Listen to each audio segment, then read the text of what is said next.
Hello दोस्तों, स्वागत है आपका मेरे एक नए ब्लॉग में। तो सुबह सुबह हमने बनाई थी नाश्ते में आज मीठी मीठी सी खीर। तो नाश्ता करने के बाद हमें जाना था एक ट्रेनिंग में, जो कि होती है हमारे ETC बागजाला में, और यहाँ पर हो रही थी बुक कीपर्स की ट्रेनिंग। तो हमने नाश्ता किया और इसके बाद हम निकल गए अपनी ट्रेनिंग की तरफ को। तो चलिए दिखाते हैं आपको ट्रेनिंग के कुछ पल।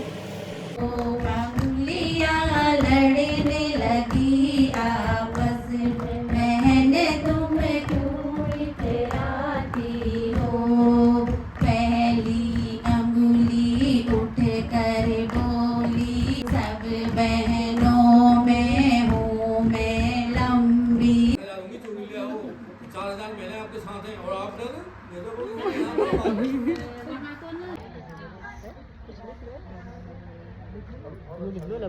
से लग गए 300 समझ गए ना। एक पहले इनकी पूरी कर लो। अच्छा वो तो आप बता दो सब है तो कनेक्शन आप लोगों का। इसके बाद आप इसका जिक्र नहीं किया था, मैंने सिर्फ ये कहा था कि अध्यक्ष जो है ठीक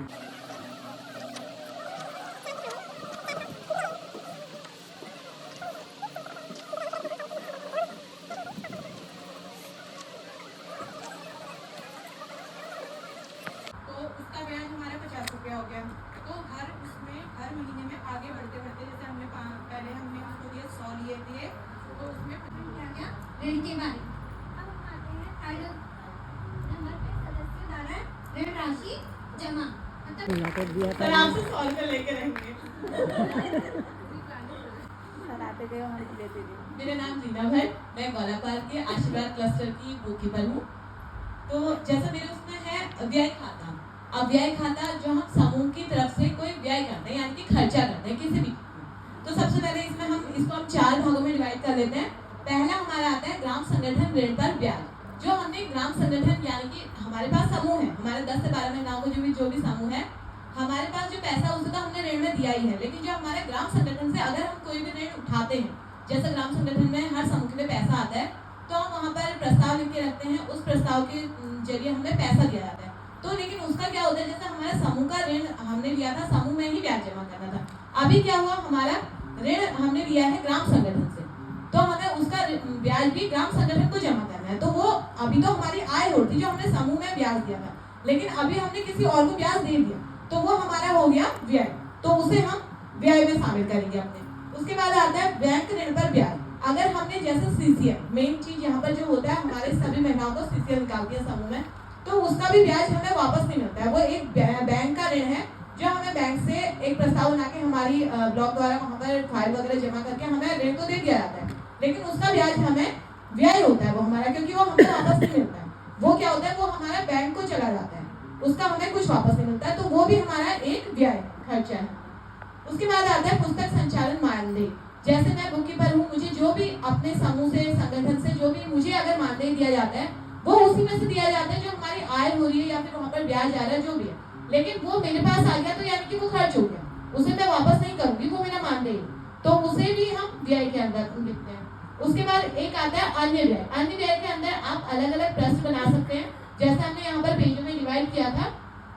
अब हमने अलग अलग पेज बनाए थे, 96 से 98 तक हमने अन्य व्यय के लिए रखा था। इसके अंदर हम एक स्टेशनरी का बना सकते हैं, एक हमारा आने जाने का खर्चा बना सकते हैं, एक हमारा जैसे चाय पानी का, अगर हमारे पास कोई गेस्ट आते हैं हमारे उसके अंदर में, तो उसके लिए हम अलग से पेज बना सकते हैं। तो ये वाला सारा हम अलग अलग इसमें डिवाइड कर सकते हैं, लेकिन अभी यहाँ पर हमने इसे एक ही में दिखाया है जिससे अन्य व्यय। तो अन्य व्यय के अंदर वो शामिल होते हैं जो उसकी इन तीनों के अलावा हमारा जो भी खर्चा होता है, ये तीनों बता दिए थे। इसके अलावा चौथा जो खर्चा हमारा इसके अलावा है, कहीं जाने आने में है, महिलाओं को कुछ देने में है, या फिर किसी को भी गिफ्ट देना है, किसी को चाय पानी की व्यवस्था आप कहीं पर करा रहे हैं, हमारे प्रधान जी आ रहे हैं, कोई गेस्ट आया है, उनमें कराते हैं।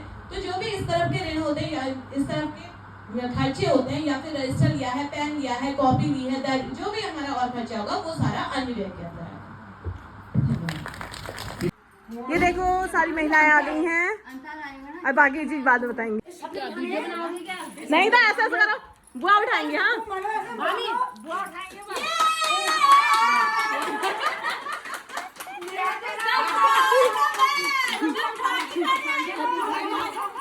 बुआ उठाओ उठाओ उठाओ।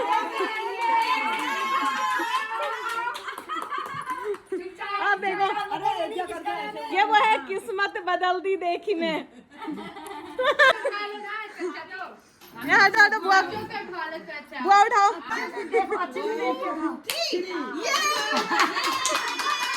ए जल्दी खोल रहे, इतना टाइम नहीं किसी के पास। ओहो कविता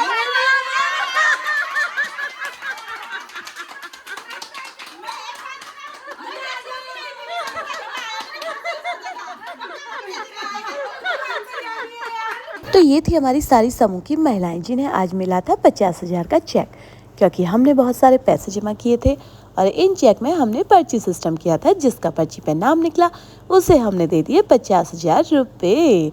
तो महिलाएं बहुत ही खुश थी और जिन्हें नहीं मिले वो बहुत सारा दुखी थी।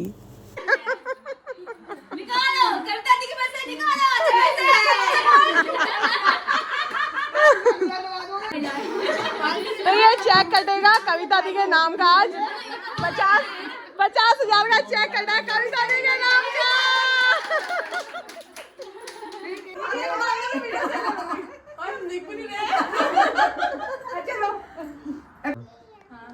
नारी शक्ति जिंदाबाद।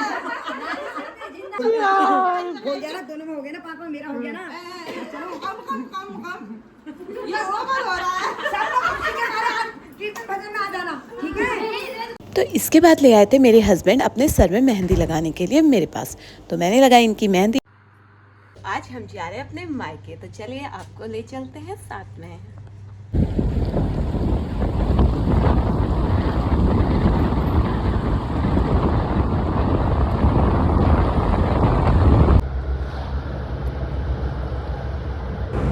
तो शाम के समय में हम निकल गए थे अपने मायके की तरफ को। स्टेडियम से ले लिया था अपने छोटे बेटे को और यहाँ से हम निकले साथ में अपने मायके, जहाँ पर हमने करने थे बहुत सारे काम और मिलना था बच्चों से स्पेशली।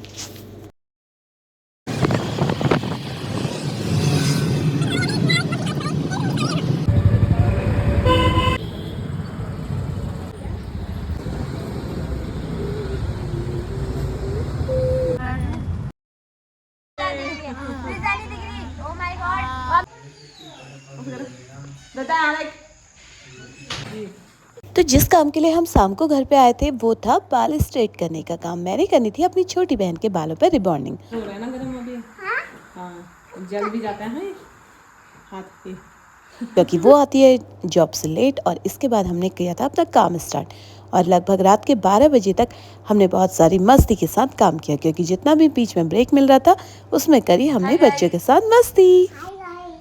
हम यहाँ पर सो रहे हैं। हमने अपने हाथ की तकिया बनाई है। कैसे सो रहे हैं तकिया बना के? जल्दी बताओ, जल्दी बताओ कैसे बनानी है हाथ की तकिया। हाथ में कैसे सोना है? हाँ ऐसे ऐसे ये। और दादा आप भी सोए हो हाथ में? हाँ तुम भी सो। हाँ ऐसे। प्रीशा भी सोई है, देखो बड़ी। और कौन सोया है प्रीशा के साथ? है प्रीशु? कौन सा है आपके साथ? अच्छा नहीं सोए है। इधर तो आओ फिर। हाथ में सो दादा। हाथ में सो।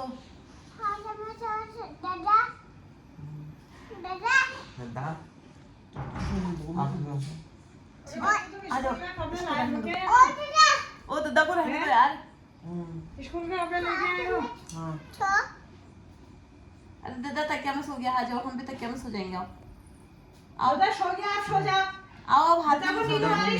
स्कूल जाना है। अब हाथ में नहीं सो रहा। आओ अब तकिया में सो रहे हैं। चलो मैंने भी हटा दिया, जल्दी आओ। मैंने भी हटा दिया, अब तकिया में सो। हाँ आप भी हटाओ। आओ तकिया में सो। इधर को आओ, तकिया में सो। जल्दी आओ तकिया में सो। हाँ गुड।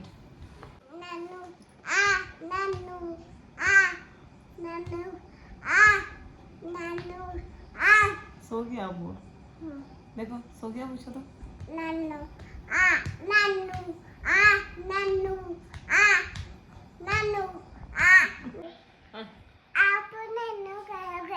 अब आपको नन्नू करनी है। चलो चलो चलो चलो फिर सो। तो तो फाइनली हमारा काम खत्म हुआ रात के 2 बजे और फाइनल रिजल्ट कुछ ऐसा था जो बहुत ही अच्छा था, जिसे देखकर पूरी रात की थकान खत्म हो गई थी, क्योंकि रिजल्ट मेरे लिए बहुत ही ज़्यादा मायने रखता है। तो इसके बाद हमने रेस्ट किया। सुबह नाश्ता करने के बाद हम सब निकल गए थे अपने घर की तरफ को, यानी कि ससुराल की तरफ को।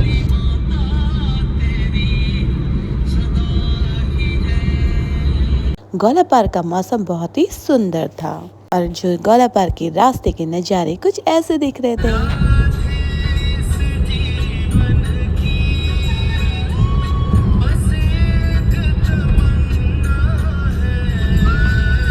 तो फाइनली हम पहुंच गए थे घर। नाश्ते में थे छोले समोसे और इसके बाद हमने किए अपने घर के काम। तो आपसे मिलते हैं अगले व्लॉग में, तब तक के लिए स्वस्थ रहिए, मस्त रहिए और हमारे साथ बने रहिए। चैनल पर नए हैं तो चैनल को सब्सक्राइब कर दीजिए। मिलते हैं आपसे अगले व्लॉग में।